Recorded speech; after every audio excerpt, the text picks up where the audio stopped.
All right, let's do triangle pose. You'll need 2 blocks for what I'm gonna show you because I feel like this doesn't get talked about enough.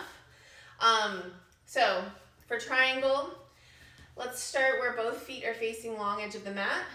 And then this foot that's going towards this edge of the mat is gonna be facing this way. So here's your foot set up from the bottom to the top. I would say maybe make your stance a little bit wider, right? And maybe make them a little bit wider than the hips.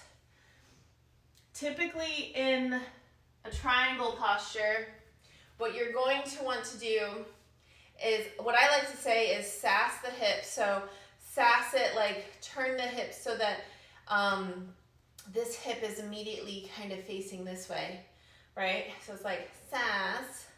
And then you're immediately, I am anyways, feeling a little something here and maybe feeling something in the low back, okay?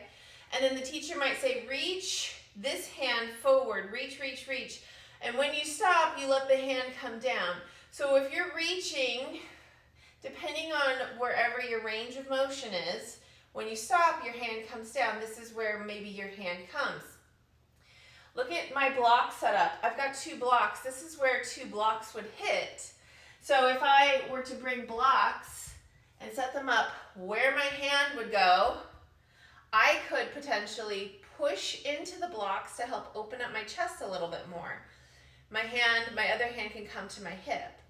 Now you see my knee is locked out, so let's put a bend in it. This is gonna help open and shift the hips even more, right? That's why we have you do that, plus we don't want you to hurt yourself. And there becomes like a little active engagement here. So lots of things are happening. Something that teachers might say as well is like, pretend you're between 2 panes of glass.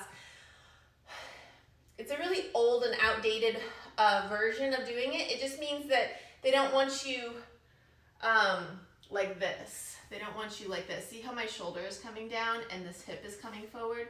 This is what they see in a lot of classes, like triangle pose. This is what they'll see. And so they want you to open your chest, and you can do that better if you bring the ground to your hands, which means provide some sort of a prop, right? And here's the other part of it is like, when was the last time you actually played with some props and like the different heights that they have and the different ways that they work? There's 3 different heights. So you can see the top block is on the flattest. This is the medium.